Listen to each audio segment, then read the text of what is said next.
जय गुरु जी। संगत जी, गुरु जी की कृपा, गुरु जी के आशीर्वाद से आज का जो सत्संग हम आपके साथ शेयर कर रहे हैं, गौरी आंटी का सत्संग है। ये बहुत प्यारा और ब्लेसिंगफुल सत्संग है। जब ज़िंदगी साथ छोड़ देती है, जब अपने ही मुंह मोड़ लेते हैं, तब गुरु जी की कृपा ऐसी हमारे पे होती है कि हर एक दुनियावी चीज़ हमें गुरु जी के अंदर नज़र आने लगती है। हर एक चीज़ से हमारा जी भर जाता है और हम अपना 100% समर्पण अपने गुरु को दे देते हैं। तो संगत जी, आज का सत्संग बहुत ही प्यारा और बहुत ही ख़ास है, तो बिना स्किप किए इसे ज़रूर सुनिएगा। बड़ी श्रद्धा भाव से सुनिएगा, अंत तक सुनिएगा। और अगर इसके अलावा आप भी अपने सत्संग अनुभव शेयर करना चाहते हैं तो हिंदी में साफ राइटिंग में आप अपना सत्संग लिखकर हमारी जीमेल आईडी पर सेंड कर सकते हैं, ताकि आपके द्वारा सुनाए गए सत्संग से जो भी गुरुजी महाराज की नई जुड़ने वाली संगत होगी उन्हें गुरुजी के कल्याण, महिमा, अनुभव के बारे में ज़्यादा से ज़्यादा पता चलेगा। सत्संग आपको पसंद आए तो आप इसको लाइक कीजिएगा, चैनल को सब्सक्राइब कीजिएगा, वीडियो को ज़्यादा से ज़्यादा संगत में शेयर ज़रूर कर दीजिएगा और बेल आइकन दबाना बिल्कुल भी नहीं भूलिएगा। जब भी कोई लेटेस्ट सत्संग आएगा उसका नोटिफिकेशन आपके पास आएगा। तो चलिए संगत जी, चलते हैं गुरुजी महाराज के सत्संग की ओर। सत्संग शुरू करने से पहले करते हैं गुरुजी का मंत्र जाप। ओम नमः शिवाय, शिव जी सदा सहाय। ओम नमः शिवाय, गुरुजी सदा सहाय। जय गुरुजी। संगत जी, मेरा नाम गौरी है और ये मेरा शुक्राना सत्संग है। इसे शेयर करते हुए मेरे से कोई भी भूल चूक होती है तो आप प्लीज़ साथ संगत जी मुझे क्षमा कीजिएगा। वैसे तो संगत जी, हमारी जर्नी गुरुजी महाराज के साथ जन्म जन्मांतरों से है, लेकिन अगर इस जन्म की बात करूं तो मैं गुरुजी महाराज से पिछले 4 सालों से जुड़ी हुई हूं। 4 साल में गुरुजी ने मेरे जीवन को बहुत ही निखारा है, संवारा है और एक ऐसी ऊर्जा मेरे अंदर भरी है कि मैं अब हर एक मुसीबत का सामना डट के करती हूँ। संगत जी, पहले मैं शालीमार गार्डन रहती थी दिल्ली में, लेकिन अब जो है मैं संगत जी गाज़ियाबाद रहती हूँ। जब मैं शालीमार गार्डन रहती थी तब मैं अपने ससुराल में थी, लेकिन अब मैं गाज़ियाबाद रहती हूँ, अपनी फैमिली के साथ रहती हूँ। संगत जी, मेरे हस्बैंड से मेरा डिवोर्स हो गया है। इसका सबसे बड़ा कारण ये था कि वो मेरे साथ रहना नहीं चाहते थे। संगत जी, हर बार एक औरत गलत नहीं हो सकती या हर एक बार आदमी गलत नहीं हो सकता। मेरी शादी को संगत जी पूरे 10 साल हो गए थे। 10 साल बाद मेरे हस्बैंड ने मेरे साथ रहने के लिए मना कर दिया था और इसका सबसे बड़ा कारण उनकी ज़िंदगी में आई हुई दूसरी औरत थी। संगत जी, बहुत सारे रिश्तेदारों ने समझाया, बहुत जनों ने समझाया कि ये गलत है, रिश्ते को ऐसे ख़राब नहीं किया जाता, पत्नी पत्नी ही रहेगी। लेकिन मेरे हस्बैंड का कहना ये था, जिसे सुनकर ना हर कोई इंसान चौंक जाएगा और हर इंसान चौंका भी। आप संगत जी, आप भी ये वर्ड सुनकर हैरान हो जाओगे। मेरे हस्बैंड का कहना ये था कि अब मेरी पत्नी से दिल भर गया है और मैं अब किसी और को पसंद करता हूँ, उसके साथ शादी करना चाहता हूँ। संगत जी, जबकि मेरे हस्बैंड की एज 30 थी और जिस लड़की से वो प्रेम करते थे वो 26 की थी। वो उनके ऑफिस में ही थे, लेकिन अनमैरिड थी, मेरे हस्बैंड मैरिड थे। संगत जी, सभी लोगों ने ये बात समझाई उनको कि ये गलत है, उस लड़की को भी समझाया, उसकी फैमिली से बात करी, लेकिन संगत जी, इन दोनों ने ये डिसाइड कर लिया था कि अगर हमारी शादी नहीं हुई तो हम भाग जाएंगे। उससे भी संगत जी कोई फ़ायदा नहीं था। तो उस समय तो ये लगा लो मेरे ऊपर ना दुखों का पहाड़ टूट गया था और मेरे हस्बैंड ने मुझे ये कहा, तुम्हें जो भी लेना है गौरी तुम ले लो, और मैं बच्चों को नहीं रख सकता और ना तुम्हें रख सकता और मुझे माफ़ कर दो। संगत जी, उस समय मैं इतना रोई, इतना तड़पी, जैसे मानो कि धीरे-धीरे कोई मेरे गले पे छुरी चला-चला कर मुझे ख़त्म सा कर रहा है और मैं तड़प रही हूँ। मैं अपना दुःख बयान नहीं कर पा रही थी किसी से। मेरे मम्मी पापा, मेरे भाई भाभी सब ने बात करी, मेरे इन-लॉज़ ने भी बात करी, सब ने बात करी, सब ने ये कहा कि हम उस लड़की को एक्सेप्ट नहीं करेंगे और तू ये करेगा तो हमारा तेरा कोई रिश्ता नहीं रहेगा। लेकिन मानो जैसे मेरे पति पे तो ना किसी चीज़ का भूत सवार हुआ पड़ा था। शादी तो उनको गुड्डे गुड़िया का खेल सी ही लग रही थी। ऐसे में संगत जी इंसान टूट भी जाता है, बिखर भी जाता है और उसके सोचने समझने की क्षमता भी कम हो जाती है। तो वही मेरे साथ हुआ। मेरी हालत इस कदर ख़राब हो चुकी थी, मेरी संगत जी मतलब मैं बहुत दुखी और परेशान हो गई थी कि समाज क्या कहेगा, कल को मेरे बच्चों की रेपुटेशन का क्या होगा, बच्चे कल को बड़े होंगे, मैं क्या जवाब दूँगी? क्योंकि संगत जी देखिए, कोई और दुख परेशानी हो या लड़ाई झगड़े हो तो समझ आता है। ये तो कोई रीज़न ही नहीं समझ आ रहा कि मतलब मैं किसी और को पसंद करता हूँ, उसके साथ रहना चाहता हूँ। ये तो संगत जी कहीं से कहीं तक कोई रीज़न ही नहीं लाइफ में समझ आ रहा था। संगत जी ना मानने के बाद मैंने उस आदमी को छोड़ ही दिया, क्योंकि संगत जी मैं रहना ही नहीं चाहती थी उस इंसान के साथ। क्या रहूं? चलो वो किसी के दबाव में, प्रेशर में आके मेरे साथ रह भी लेगा, लेकिन उससे क्या होगा संगत जी? वो छुप छुप के मिलेगा, भाग जाए या कुछ कर लें, उससे तो कोई फ़ायदा नहीं है। संगत जी मैंने डिसाइड किया कि गाज़ियाबाद हमारा एक फ्लैट है, मैं उसमें अपने बच्चों को लेके आ गई और मेरे इन-लॉज़ भी संगत जी मेरे साथ आ गए। मेरे हस्बैंड का घर उनके माता-पिता ने भी छोड़ दिया, मैंने भी छोड़ दिया, मेरे बच्चों ने भी छोड़ दिया। हम गाज़ियाबाद में रहते हैं संगत जी। जो शालीमार गार्डन में मकान था वो मेरे हस्बैंड के नाम पे था और जो गाज़ियाबाद में मकान है वो मेरे इन-लॉज़ के नाम पे है। तो हम लोग गाज़ियाबाद में इन-लॉज़ के साथ रह रहे हैं, मैं, मेरे बच्चे। मेरे जो ससुर हैं वो संगत जी आर्मी से रिटायर हैं। मेरे हस्बैंड गुड़गाँव में एक जॉब करते थे, बट अब हमारी लाइफ में कुछ ऐसा नहीं बचा था, क्योंकि संगत जी हमने उनसे सारे हर तरीके के रिश्ते ख़त्म कर दिए हैं। मेरे इन-लॉज़ ने भी संगत जी बिल्कुल ख़त्म कर दिए हैं, क्योंकि उनका कहना यही है कि हमारे बेटे ने तो हमें जीते जी लेके डुबा दिया। संगत जी लेकिन देखिए इन-लॉज़ की कोई गलती नहीं है, इसीलिए संगत जी मेरी फैमिली और हम उनके साथ हैं।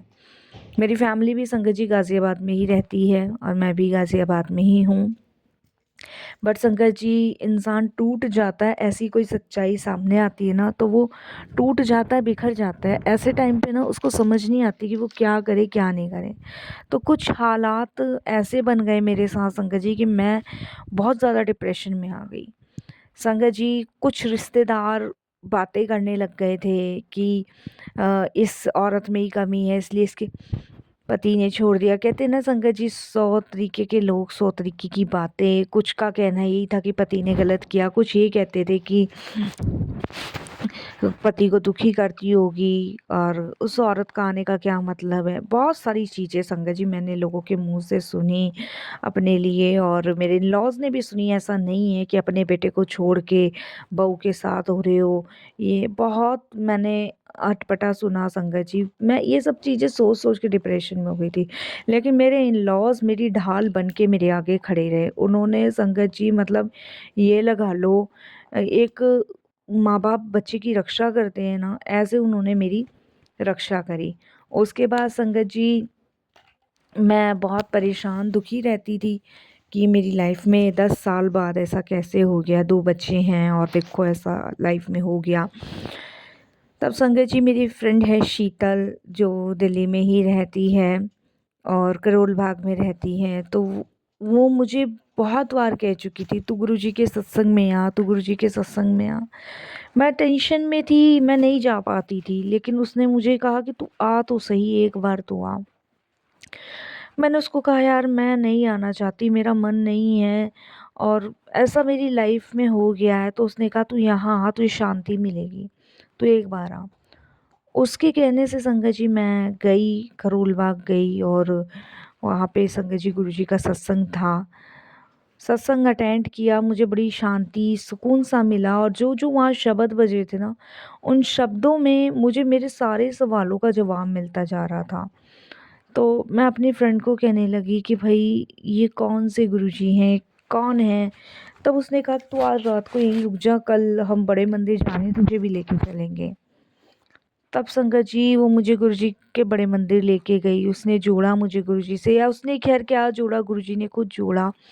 और गुरुजी से जुड़ने के बाद संगत जी अधिकतर दुख मेरे कष्ट दूर हुए।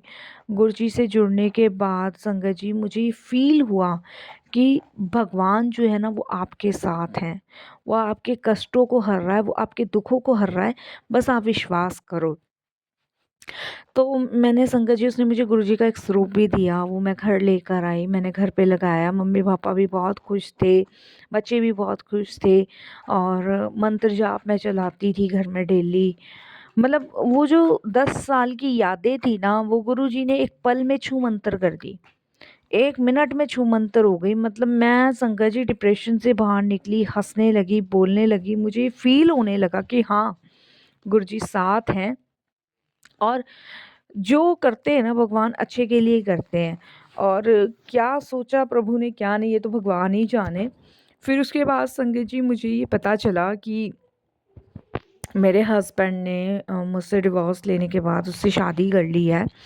क्योंकि संगत जी हमारा जो डिवोर्स हुआ था बड़ी रज़ामंदी में हुआ था, क्योंकि उनको भी कोई फ़र्क नहीं पड़ रहा था। उस समय मेरे को बहुत प्रॉब्लम्स थी, लेकिन डिवोर्स होने के बाद संगत जी उन्होंने कुछ टाइम बाद शादी कर ली और वो उसी घर में उसके साथ रह रहे हैं। मुझे पता चला, आपको पता होते हैं कुछ रिश्तेदार ऐसे होते हैं जो जले पे नमक ज़रूर छिड़कते हैं। बट वो सिचुएशंस मेरे लिए बड़ी हैंडल करना बड़ा मुश्किल था। बट उस दिन भी मैं बहुत रोई गुरुजी के स्वरूप के सामने, लेकिन गुरुजी ने ऐसी हिम्मत मुझे दी, उनका एक मैसेज आया कि जो भी मैं तेरे लिए करूँगा, अच्छा करूँगा, तू फ़िक्र ना कर। जो लाइफ में तेरे तूफ़ान आ रहा है वो कुछ टाइम के लिए है, बाकी इसके बाद तेरे जीवन में ठंडक ही ठंडक होने वाली है। तो संगत जी ये मैसेज गुरुजी के मेरे पास कंटिन्यू आते रहे और उनसे मुझे हिम्मत मिलती रही, शांति मिलती रही और मतलब एक सुकून टाइप का सा मुझे मिला।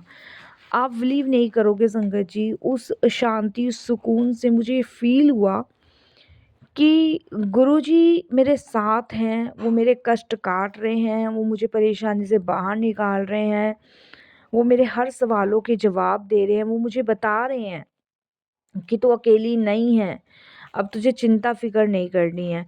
तो संगत जी अब मैं चिंता फ़िक्र बिल्कुल नहीं करती हूँ, अब मैं सिर्फ़ और सिर्फ़ अपने इन-लॉज़, अपने बच्चों के लिए जीती हूँ।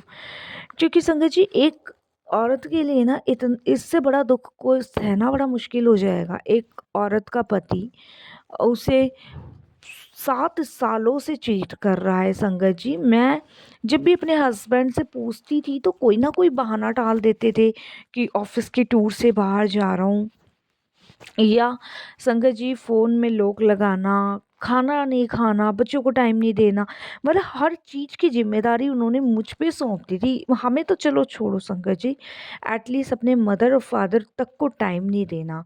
मम्मी की दवाई, पापा की दवाई, घर का खर्चा, इधर-उधर सब मैं कर रही हूँ बस।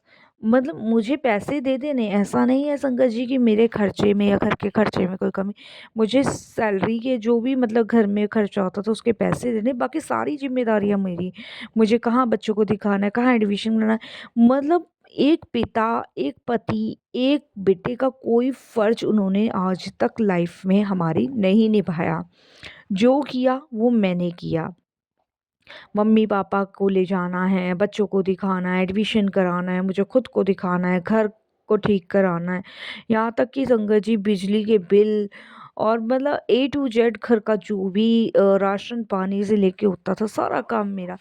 कि बिज़ी हूँ, बिज़ी हूँ, बिज़ी हूँ, चौबीसों घंटे फ़ोन बिज़ी आना, रात को सिर्फ़ संगत जी 2 ढाई बजे आना और फिर सुबह 6 बजे के आस-पास निकल जाना। मतलब जो एक हस्बैंड वाइफ़ का टाइम स्पेंड होता है, वो भी उन्होंने मेरे को देना बंद कर दिया था। मेरे को फैमिली को यही लग रहा था कि ठीक है भई बिज़ी हैं और भई कमाएँगे नहीं तो खाएँगे क्या हम लोग भई, इतनी अच्छी कंपनी में हैं और बिज़ी बंदे हैं, तो ठीक है भई इनको डिस्टर्ब नहीं करना चाहिए।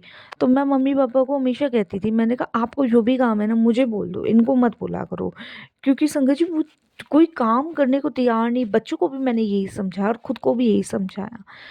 तो संगत जी कहीं कोई भी रिलेटिव्स के यहाँ जाना है, कुछ भी अटेंड करना है, सब मुझे ही करना है। इवन तक संगत जी, मतलब जब तक ये लगा लो 3-4 साल मेरी लाइफ में सब कुछ नॉर्मल रहा, ठीक रहा, टाइम भी देते थे, बच्चों को भी देते थे, मुझे भी देते थे, मम्मी-पापा को भी, और बच्चों की केयर भी करते।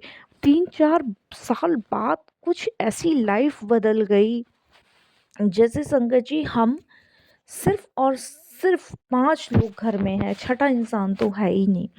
मतलब बच्चे पापा नाम ही भूल गए संगत जी, और एक दिन आकर ऐसा शॉक उन्होंने दिया कि मतलब संगत जी उस चीज़ को सोच के ही हैरान हो गए कि मतलब ऐसा क्यों और किस लिए, क्या कमी रह गई थी, या हमारे कौन से बुरे कर्मों की हमें सज़ा मिल रही थी, मुझे कुछ समझ नहीं आ रहा था। और एक दिन आके सब कुछ ख़त्म करके वो अपना निकल गए, और हमसे ये और कह गए कि मुझे फटाफट इस चीज़ का फ़ैसला चाहिए। जब तक आदमी सोचता समझता संगत जी, कुछ टाइम ही नहीं दिया। इतना समझाया पर कोई भी समझ उनको नहीं आई, और संगत जी हुआ वही जो वो चाहते थे। बाकी अब हम लोग बड़ी मुश्किल से सँभले हैं, और या ये कहिए कि गुरुजी ने हमें सँभाला है, जैसे भी सँभाला उन्होंने, जैसे भी हमारा हाथ थामा है या हमें लेकर चल रहे हैं हम सभी को, उसके लिए हम गुरुजी का बहुत-बहुत शुक्र करते हैं और धन्यवाद प्रकट करते हैं। आज हिम्मत भी दे रहे हैं, हौसला भी दे रहे हैं, सारी चीज़ों से लड़ने का सहारा भी दे रहे हैं। समाज में बदनामी भी होती है संगत जी, पापा जी की सारी रेपुटेशन भी गिर गई है, उसे भी गुरुजी सँभालने का मौका दे रहे हैं। मतलब हर चीज़ में अब गुरुजी साथ हैं, डर नहीं लगता। पापा की तबीयत ख़राब रहने लग गई थी, लेकिन संगत जी अब पापा ठीक हैं गुरुजी की कृपा से। क्योंकि देखिए संगत जी, एक इन-लॉज़ को थोड़ी शर्मिंदगी तो होती है कि बेटे के होते हुए आज हमारी बहू इस तरीके से रह रही है। बट कोई बात नहीं, मैं मम्मी-पापा को यही समझाती हूँ कि भगवान जो करता है, गुरुजी जो कर रहे हैं अच्छे के लिए कर रहे हैं, हो सकता है इसमें भी अच्छा ही हो। बाकी पूरा विश्वास है संगत जी गुरुजी पे, आगे जो भी वो करेंगे अच्छा ही करेंगे। जय गुरुजी, शुक्राना गुरुजी।